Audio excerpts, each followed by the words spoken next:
Hello বন্ধুরা, আজ বানালাম পটল আলু দিয়ে নিরামিষ একটা সবজি। এটাতে একটু বাদামও দিয়েছি। প্রথমে আলু পটলগুলিকে একটু ভেজে নিলাম, তারপর মশলা দিয়ে জিরা, হলদি, জিরে, মরিচ সব কিছু দিয়ে লবণ দিয়ে একটু মিশিয়ে নিলাম।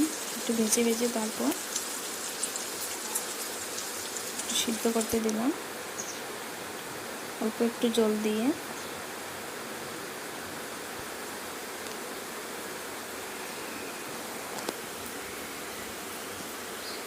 তারপর এটাতে একটু বাদাম দিলাম,